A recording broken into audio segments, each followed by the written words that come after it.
Is he a Sharktacon? Nah. Hello, my baby! Hello, my honey! Hello, my ragtime gal! Send me a kiss, my wife! Baby, my heart's on fire! Hun-Gurrr has been a bit lonely, but Power of the Primes is finally stepping up with more of the Terrorcon Deluxes for Abominus. First up is Rippersnapper, with wordplay for Whippersnapper. He was the shark-like Terrorcon who liked ripping things up, hence the name. Abominus and the Terrorcons were kind of a gap-bridging combiner that didn't make much of a splash back in the day, being introduced at the tail end of the classic 1986 movie production along with the crappy 1986 movie Toys. Production values for these figures was scaled back, and most of the Terrorcons didn't have opening mouths or much in the way of articulation or any kind of gimmick that set them apart or made them special. Now redone for the Power of the Primes line, hopefully with a little more done for them. The box is usual deluxe, showing off the figure and accessories. Character art of Rippersnapper is up here. A picture of Abominus off to the side, and on the back, pictures of both modes, how to interact with the accessories, and the separately sold Prime Master figures. The bio reads, "How will the ferocious Terrorcon ground attack specialist wield the power of the Primes?" Ooh. Anywho, let us remove Rippersnapper from his box and review him properly. Out-of-box Terrorcon Rippersnapper comes with his instruction booklet. Collectible trading card saying what happens if he pairs up with Quintus Prime. In this case, he seeds terrifying life forms to destroy the Autobots. Ugh. A Prime Armor weapon accessory, and 2 matching blue gun accessories. And this is Rippersnapper's alt mode, which looks like some sort of weird bipedal shark creature, which doesn't jive with the bio's description of him as a ground attack specialist. He should be an ocean or water attack expert with these fins and these swimmy bits. But as deluxe-sized shark monsters go, Rippersnapper is pretty neat. You can flip down this piece on the chest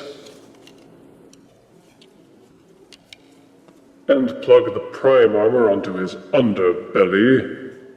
The weapon accessories will mount into these holes on the sides for rootin'-tootin' over-the-shoulder gun action, and you may tilt the guns up or down or backwards depending on your preference. Any Titan or Prime Master figure will plug into these holes on his back, but the Prime Armor accessory looks best when it's mounted onto these 2 pegs at the base of his back. You will note 2 slots on the underside of the Prime Armor accessory. Push those together until they hold into place. Luckily, it will peg in either direction, so you can give him this cool, spiky backpack. The plug at the base of the Prime Armor can be removed, and you may plug in any Prime Master or Titan Master in its cube mode. The colors are dirty white with blue limbs enhanced with silver paint. Thankfully, the ugly foil stickers seem to be absent, replaced by nicely done silver paint on the gills and on the back. Even the opening jaw has nicely painted silver teeth. He has good heft and feels fairly solid, except for these arms, which feel a bit loose. A couple coats of floor polish onto these ball sockets, and it will be nice and tight. The only bad things are that the shark body doesn't taper very well towards the back, tail, and fins. That and the robot arms don't seem to have had anything done to them at all. The Wolverine claws are a nice touch, but you can still see the robot hands way out there. Pretty lazy.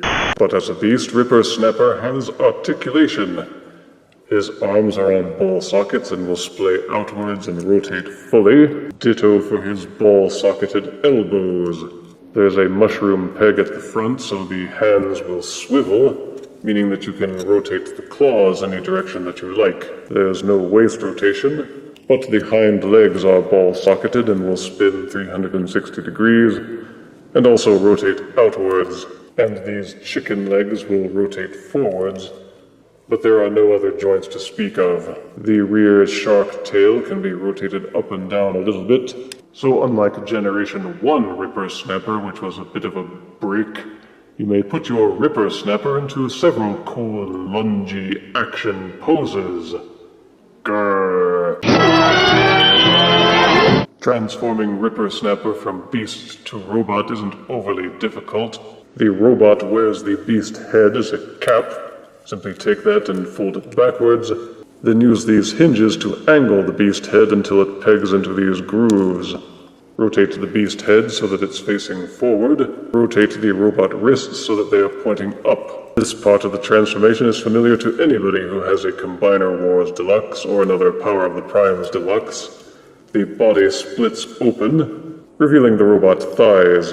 Untab them from the back, and hinge the knees upwards, separate the tail fin, and split the legs apart. You will see a series of tabs and grooves on the inside. Line them up and peg them together. Hinge the shark fin upwards and back.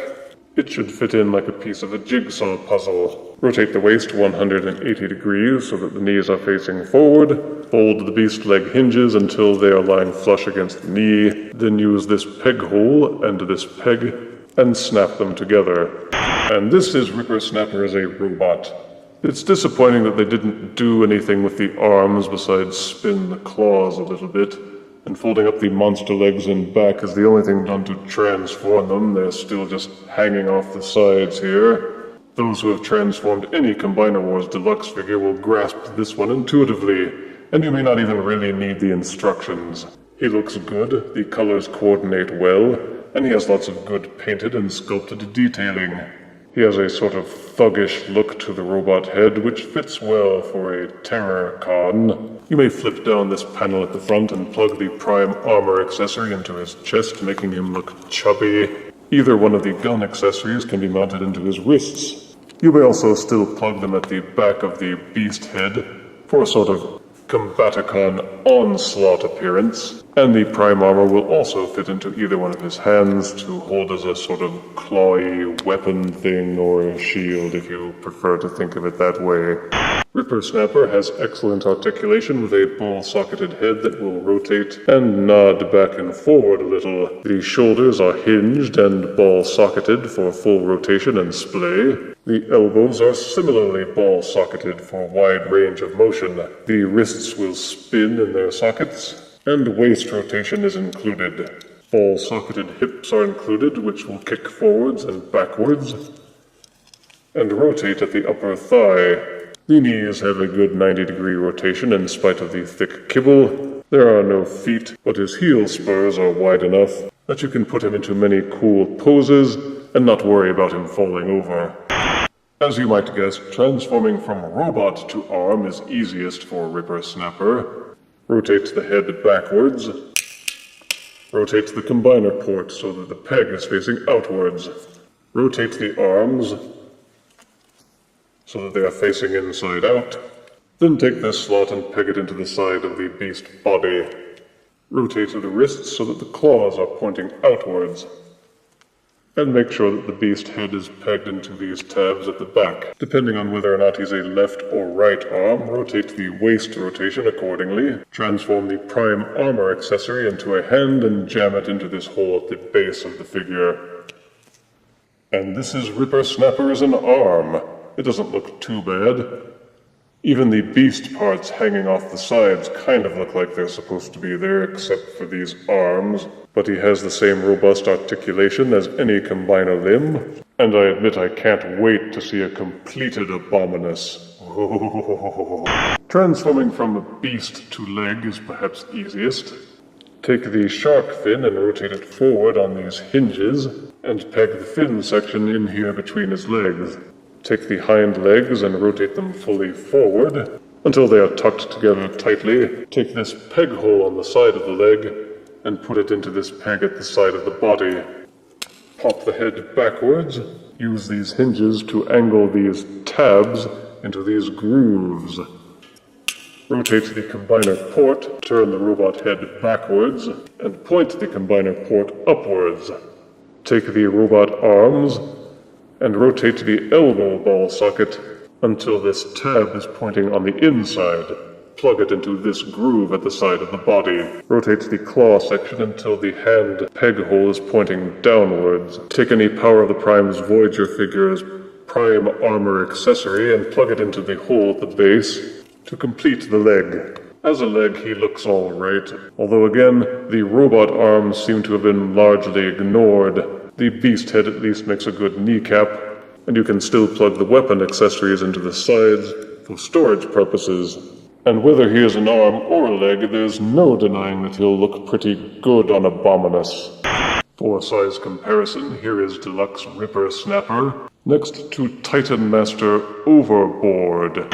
Here is Deluxe Rippersnapper next to Prime Master Liege Maximo. And here is Deluxe Terrorcon Rippersnapper next to Terror Dive. Rippersnapper feels like they took a blank Combiner Wars template and slapped a shark head onto it. You do the same thing with the robot legs as almost any of the Combiner War figures, and that's pretty much it. I suspect the other Terrorcon Deluxes will follow a similar pattern. It's a pity they didn't show a bit more innovation, especially with the arms. Positives are a good paint job, strong articulation, Titan Master and Prime Master compatibility, and he makes a solid arm or leg for a combiner. Negatives are simply a lack of any real transformation. Still, it's a fun update to the Generation 1 version, and he gets 7 out of 10 deaths, even if he isn't a ground-based beast, as anyone can see, or they'll be singing a different tuna.